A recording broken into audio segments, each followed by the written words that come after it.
Soft power is a key aspect of the cultural diplomacy movement. How can it help improve the international relations? Soft power by itself will not always resolve all situations. We do have to have recourse to hard power, both military and economic sanctions, when they are truly needed, and when by diplomacy it is impossible to achieve any results. The key issue in diplomacy is to have a dialogue. Dialogue means both sides are ready to listen to each other. Diplomacy also requires the art of compromise without losing face.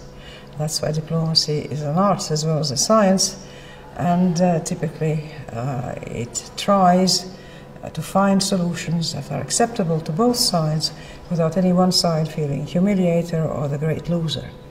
Whereas with hard power you simply impose your will, you force the other one to their knees, and as we saw with Hitler's Germany, it can have dire consequences if the people are put down too hardly and too harshly.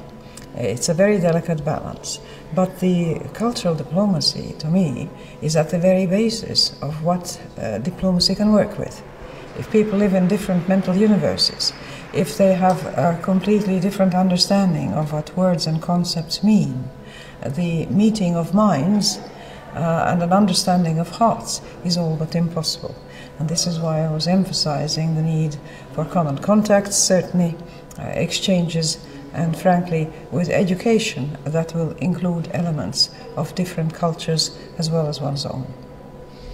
In this respect, how do you see the behavior of, let's say, the stronger EU nations towards Greece, Portugal and Spain in this Euro crisis? Well, it seems to me that the strength of the European Union has been the willingness to come together voluntarily, to freely accept common rules of the game, and then to faithfully and honestly to follow them. The minute any one of these elements is lacking, it starts unraveling, the thing starts falling apart. There has been a certain amount of money pooled for the needs of the European Union and then redistributed, much as in the social market economy model that made Europe so successful and actually competitive for the many years after the Second World War. But there are rules, they have to be followed.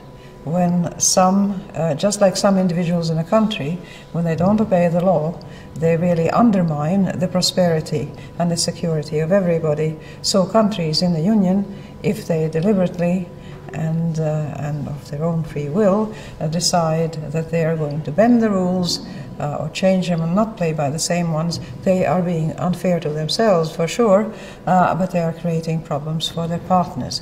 I think that in a partnership one has to remain faithful to the commonly agreed rules, much as one laughs about Europe being so rule-bound and so punctilious. Rule following has made Europe successful. Wherever rules are broken, problems arise.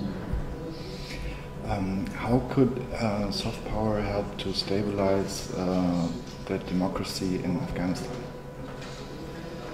It will be a long process, but it has to go on a great many fronts at once. And I think the important ones are to ensure safety of people. This is why the military intervention has to secure areas, at least parts of the country, where the reasonable safety exists.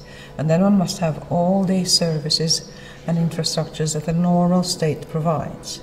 Never mind a democratic one, but any state. That there should be roads to get from one place to another, that there should be medical services for people who are ill, that there should be health care for expectant mothers and for new babies to decrease the mortality. And there should be education. You cannot hope for progress in a country where little girls are not allowed to go to school and have vitriol thrown in their face, and you certainly will not have democracy in a country that does not consider half of its population as equally human as the other.